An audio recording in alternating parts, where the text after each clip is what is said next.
ก็คือลี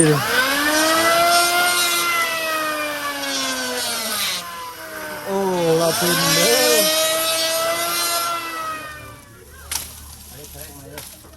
อเบิดเลยก้อนหนึ่งนี่เนาะที่ไหนนะเปิดคลิปเปิดภาพมาอยู่บ้านสองเงินจานน้องปั๊บเนาะทางหายกันไปลายมือที่ไหนเนาะทางบ่พึ่งก็ได้เนาะอากาศขอโทษขออภัยน้ำไม่ลายเนาะถ้าก็ขึ้นมาฮอดเมื่อกี้นี่ที่ไหนเนาะมาเมื่อคืนนี่ก็รถเทเนาะแป้ง1 มื้อขี่ได้3 ชั่วโมงที่ไหนเนาะขอโทษขออภัยน้ำไม่ลายเอามาฮอดจอดถึงเลยเด้อบ้านนี้เด้อเนาะรับสู่เวียกงานอีกคือเก่าพี่น้อยเนาะ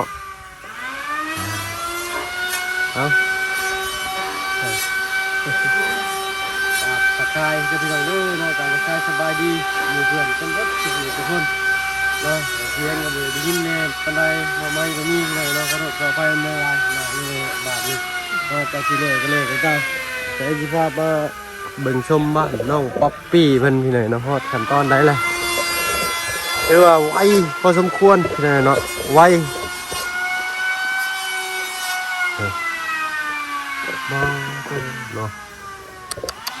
มาบ้านนี่บ่ได้เป็นน้อยๆได้พี่น้องสาวกับต้นใหญ่จริงเด้เนาะสั่นๆเลยเนาะเบิ่งเรื่องสร้างเพิ่นพี่น้องเนาะเสาพอดี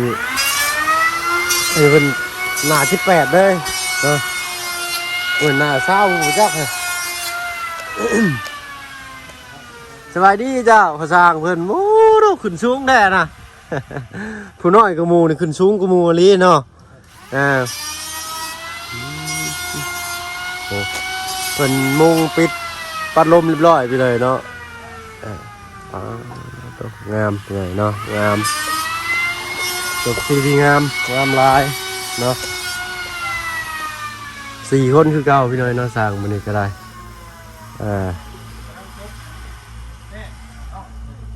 ตัวทางน้องป๊อปเพิ่นไปใส่เด้เนาะไปเฮ็ดอยู่เฮ็ดกินนั่นทั้งสร้างเพิ่นเนาะดูอยู่ได้นั่นทักทายทั้งน้องป๊อปเพิ่นก่อนพี่น้อยเนาะมายังบ่ทันเห็นเจ้าของเฮือนเพิ่นอยู่เนาะยังจักอยู่ไสยังเห็นงุมอยู่งุมกินอยู่ทั้งครัวทั้งน้ำอ้าวเพิ่นพูดไปเลยเนาะไม่เชื้อราก็เป็นคลิปของมะขุดจะเป็นของเด้อเนาะในเชื้อรายังมาครบกันแล้วเนาะ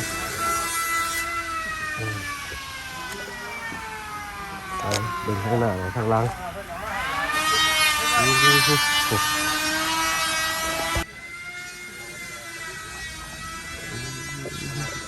มาลี่อยู่พี่บ่เจ้าของเฮือนนี่เนาะสบายดีทั้งน้องป๊อปทั้งอาจารย์ลาวตัวเบิ่งน้องป๊อปเพิ่นอันนี้เพิ่นตัดครัวบ้างแม่นครัวบ้างบ่สิแกงตี้ต้มเราบ่เห็นกันตั้งหลายมื้อเนาะเลยฮะก็มาฮอดเป็นอาทิตย์หนึ่งจ้ะเลยอาทิตย์หนึ่งแน่นแล้วนี่ก็ยังเกือบขึ้นมาบ่ฮอดอาจารย์เอ้ยฮะเป็นยังมันสิขึ้นมาบ่ฮอดแน่รถสิตายเลยขึ้นมาฮอดอีกก็ดีละขี่มามันดังแม่นเป็นอะไรโพเทียนมันบ่โมเมนต์เป็นการมันมีการมันแตกได้แน่เนาะรถเก่าเพิ่นแต่หลายปีเลยพี่น้อยเนาะ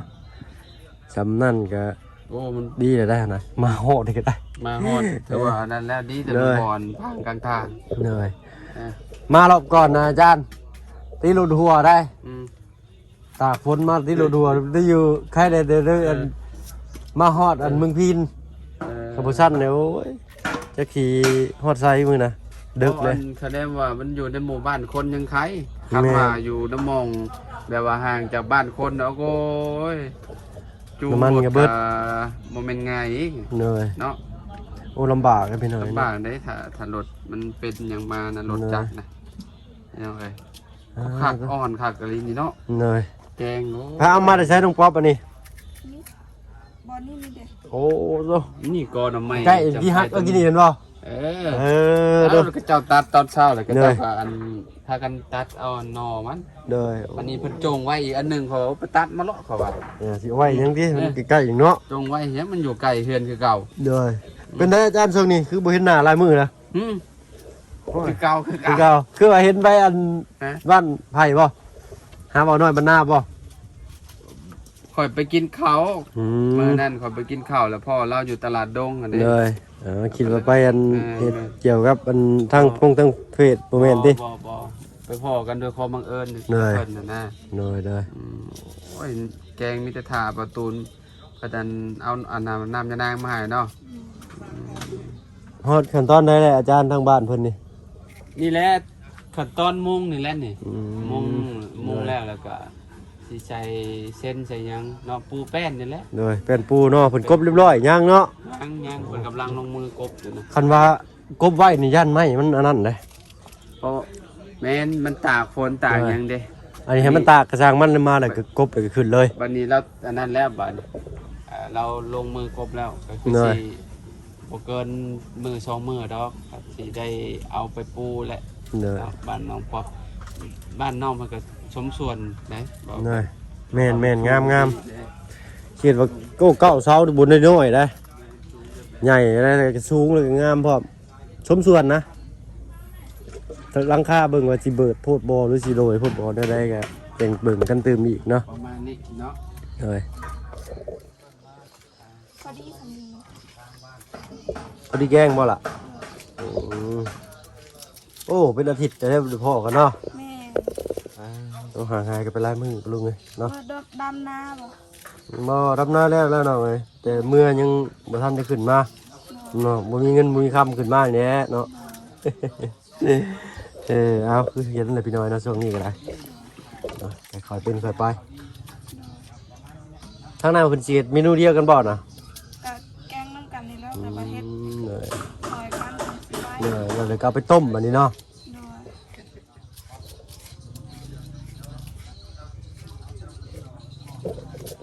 ข้างหน้าเพิ่นคือเฮ็ดคักแท้จึ๊ทางนี้ยังบ่ชำนาญนะทางนี้เนาะ คุณเมียนั่นเลย โอ้ เอาน้ำมีดจะไปใส่ นี่มันเบาโหดบ่ โดย มื้อนี้หมู่ฮู้บ่ได้มาเล่นนำบ่น้อง บ่มี บ่มีเลย ทำราคาเรียก โอ้สร้างเพิ่นลงมือได้จักมื้อนี่จำได้อยู่บ่นี่ ก็4 มื้อ 4 มื้อละ โดย โอ้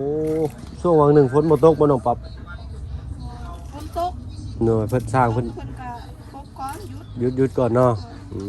ถือว่าไวได้พี่น้อยเนาะ แต่ ใกล้แล้วแหละใกล้สิได้ขึ้นบ้านใหม่ใส่หญ้างามบ้านน้องป๊อปเพิ่นพี่น้อยเนาะคนหมู่คู่ได้ซะคนหมู่คู่หลายบ่ ซ้าย อ๋อต้องมีหยังได้ให้เพิ่นกินเนาะ กับผู้คือกันแจ้วก็ยินแจ้วก็เอิ้นมาดินน้ำกันทันแล้ว เลยแต่ว่าบ่มีชุมนุมสังสรรค์ที่เนาะทางที่เจ้าเนาะ โดย มีแต่กินน้ำหวานเป๊ปซี่พวกนี้แล้วก็กินข้าวกินน้ำ โดย เลยแล้วก็ประมาณนั้นพี่น้อยเนาะบ้านเพิ่นขึ้นกันแบบง่ายๆดีแล้วพี่น้อยเนาะจังบางบ้านเพิ่นก็สั่งสรรค์กันเนาะเรียกแต่เจ้าของเฮือนเพิ่นได้พี่น้อยเนาะแต่ทั้งน้องป๊อปเพิ่นดีอย่างหนึงพี่น้อยเนาะมาอะไรกินข้าวกินน้ำเลยก็ไอ้หยังก็เพิ่นเดินนะ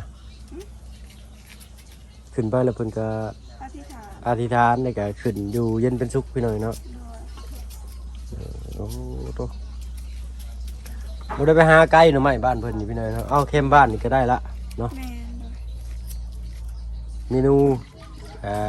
กระจีนอะบังแม่นบ่ แม่น กระจีนเด้อพี่น้องเด้ออันอ้ายสบาวจะไปใส่ซะ ได้บ่าวก็บอก เด้อ โอ้โหคือกันกับคนไปเสียไปเสียยาก มื้อนี้มื้อวันจันทร์เลยเนาะเมื่อคืนนี่ฟันดีอยู่บ่ จางไก่ ฟันบ่ดีซ้ำบ่ได้ฟัน แม่น มายังได้ถามหาแต่ความฝันพี่น้อยเนาะคือแต่บ่ฮอดมื้อวันจันทร์นะฮอดมื้อวันจันทร์นี่เป็นถามหาความฝันเพิ่นโลดโต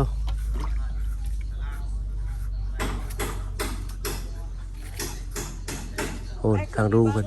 ยังบ่ทันขึ้นอยู่หลายเนาะให้ทางลุงจันทร์เพิ่นขึ้นกันนะฮะสิขึ้นน้ำลัง หาก็มาฮอดมื้อเช้าเด้อพี่น้องเนาะบ่เพิ่นก็ได้ย่านรถมาบ่ฮอดมัน4 ทุ่มแล้วก็เลยแวะเฮือนหมู่ก่อนเนาะยันว่ามันมาแล้วมันบ่ฮอดนะพี่น้องเนาะเพราะว่ามันบ่ฮอดแล้วยันมัน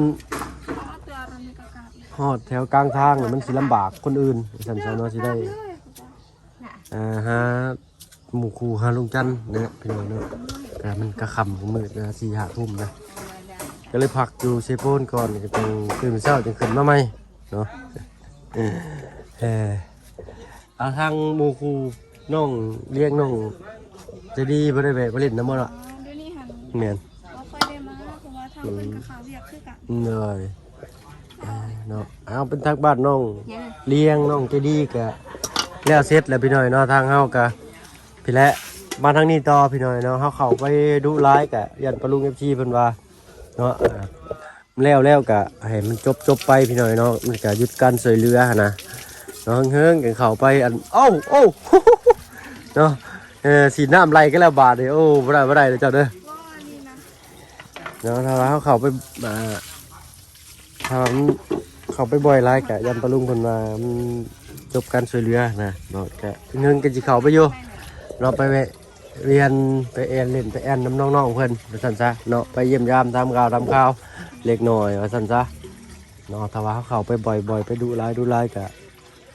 ทางปะลุง FC เพิ่นก็สิว่าให้หยุดการช่วยเหลือบนหันเนาะกะมาบอนที่ว่ายังบ่แล้วเนาะคือว่าเพิ่งจบแล้วพี่น้อยเนาะอยู่หันทางบ้านน้องเลี้ยงน้องมันจะดีแล้วก็ไปบ้านน้องป๊อปแล้วก็ไปบ้านสะเทิมบ่แม่นเนาะเนาะบ้านบ่าวตะโลบ้านสะเทิมบ้านสะเทิมแล้วก็บ้านสะเทิมบ่บ้านบ่าวบ้านน้องคำดีพุ่นแหละก็จังหน่อยจึงเข้าไปอัปเดตเบิ่งกบไม้เป็นอยู่บ่จ้ะกบเป็นบ่ เป็น ลองบ่ กองเลือด ลองแล้วโอ้คอยบ่เห็นเขาบ่เสียนะแล้วไปลองไงปลาลุง MC เพิ่นเบิ่งอยู่เนาะเดี๋ยวสิลองเบิ่งก็เห็นกับตาพี่หน่อยเนาะได้ให้น้องเพิ่นทางน้ำไปเต็มก่อนพี่หน่อยนะโอ้โหเบรกไหม้ขึ้นแล้วพี่หน่อยเนาะขึ้นห้าววะโอ้โหจะยินได้น้องพอเพียงนะโอ้คอยเอามือจำได้เป็นเนาะเจ้าเนาะเป็นบ่อันสิบ่เสียของเพิ่นบ่ลองเบิ่งอันนี้เพิ่นต้องพายไว้ได้ไว้เป็นบ่น้อยหนึงเด้ออ๋อคือลี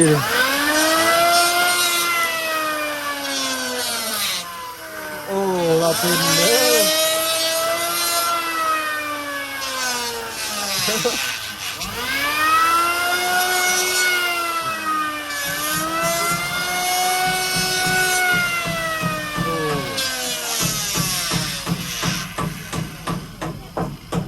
แต่แบบบ่เห็นจังซี่ให้มันยากไง นี่มันยากบ่ล่ะ แต่คันเขาเจ้าปิ้นจังซี่หันสิง่ายแต่ว่าเราสิดัดไปถึงเพื่อนหรือว่าดัดไปถึงคือกัน เอาลองเบิ่งน้องเพิ่นถือว่าเฮ็ดได้เนาะอะไรเนาะยันว่าพี่อย่ามันกินเกินไป โดย ซ้ำนี้แล้วพี่น้อยเนาะโอเคอยู่เราเฮ็ดเนาะ แต่ยังคือบ่หลาย หูลายหักได้อยู่เนาะถ้าเป็นเฮ็ดอยู่นี่จัก2 เดือนนี่เฮ็ดได้เป็นลูกมือสร้างอยู่เจ้าเนาะ โอ้อยากมันเห็นยังนะ เพิ่นอยากได้ไหมไป ไปตัดไอ้เพิ่นอยู่หาเนาะคือบุกพิลึกแท้นี่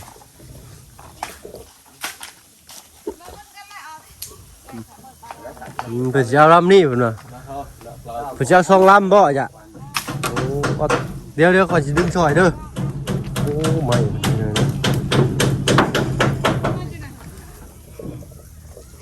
พี่เพิ่นสิเอาลำนี่น้องป๊อป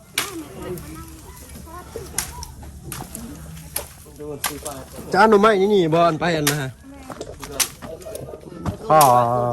เงาใหญ่หนึ่งวะโอ้หมุนเข้าป่า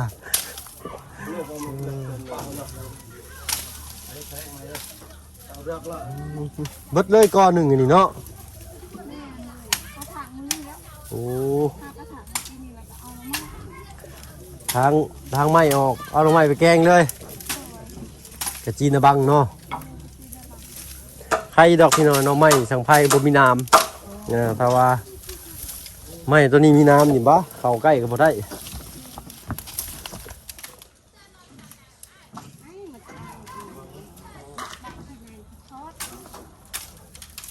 เฮ็ด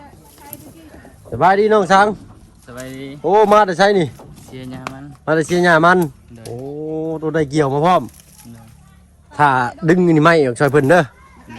ทางอันนี้เพิ่นอยากได้ไม้สังไผ ไปใหญ่เจอแล้ว น้องบีต่อน้องบี เอา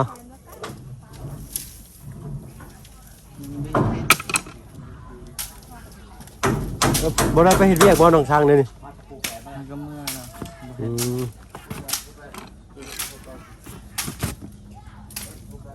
นั่นเปื่อยเนี่ยนี่นะ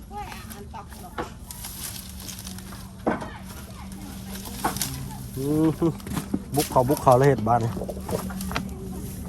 เอาหน่อไม้อีกเนาะก็ตัดเอานี้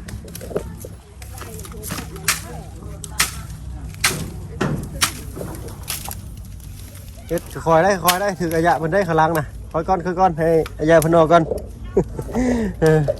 โอ้ยเนาะสุดท้ายก็เอาตัดออกแล้วตัวหนูมีเนาะ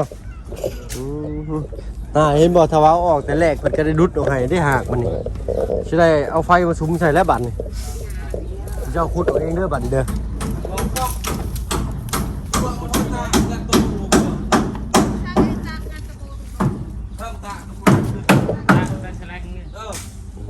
สั่งได้ยังเล็กแสลง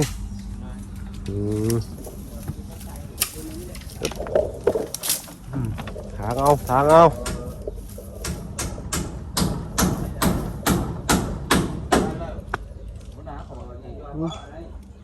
ฝนก็สิมาอีกเลยน้องป๊อปเอ้ยใครอีดอกเพิ่นมุ่งราคาแล้วเลยไปหน่อยเนาะเหลือแต่แป้นปูกับติดฟ้าไม้เชล่าน้องป๊อปตอนเวลาเพิ่นติดไม้เชล่านะถ้าเพิ่นตัดแล้วจะเอาผ้าชุบน้ำมาเช็ดออกเลยเด้อขึ้นไปมันจังบ่เป็นสีหมอกๆขาวๆเด้อมันจังบ่ได้เช็ดอีกเพิ่นตัดแล้วเช็ดเลยโลดมันจังงามเพิ่นตัดไม้เชล่านะไม้แป้นปูข้างนะเพิ่นตัดแล้วเอาผ้าเช็ดโลดเสร็จเลย แม่น เสร็จเบื้องท่านหรือเบื้องนี้ เสร็จบนเพิ่นตัดบนเป็นฝุ่นขาวๆนะเวลาเพิ่นขึ้นติดอะไรเวลาไอซีบอกอีกดอกเนาะมันจึงบัดมันแล้วถ้าจึงบ่ได้มาเสร็จอีกจึงมันจะงามเนาะโอเคเนาะใกล้สิแล้วแหละบุกกอไผ่อยู่นี่เดี๋ยวต้องตัดอีกน้องป๊อปเอาผ้ามา แป๊บนึงก่อนตัด โอเคตัดเลยบาทเดียวอุ้ยผ่าแล้วเนาะส่วนนี้น้องป๊อป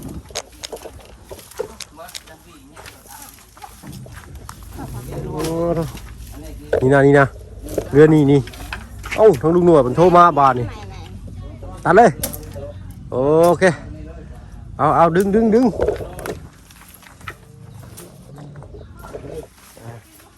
ึ๊บมันบาดมือได้ไหมสังไพ่นี่ได้ มาแล้ว เรียบร้อยโอ้ยเนาะต้องได้เลือดขึ้นได้พี่หน่อยเนาะ ไปเดียวบุเป็นยัง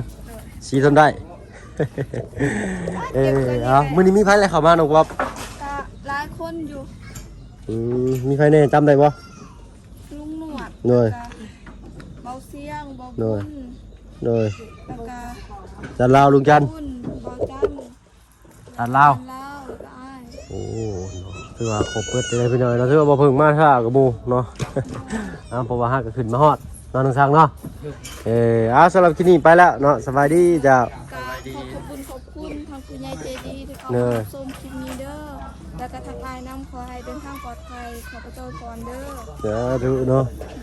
ไม่ยังบ่มี เรางุมหาไม่โอเคพี่หน่อยเนาะก็จังได้ก็ฝากติดตามมาชมช่อง YouTube ทางบ่พึ่งนี่มันได้พี่น้องเด้อเนาะห่างหายกันไปหลายมื้อเนาะเพื่อที่หารถหาล่างขึ้นมาได้พี่หน่อยเนาะรถล่างก็แปลง1 มื้อขี่3 ชั่วโมงพี่หน่อยเนาะโพดโพเนาะคือว่าอะไรเนาะพี่น้องเอ้ยเนาะจะห่างไปตามกาลเวลาปกติแล้วพี่น้อง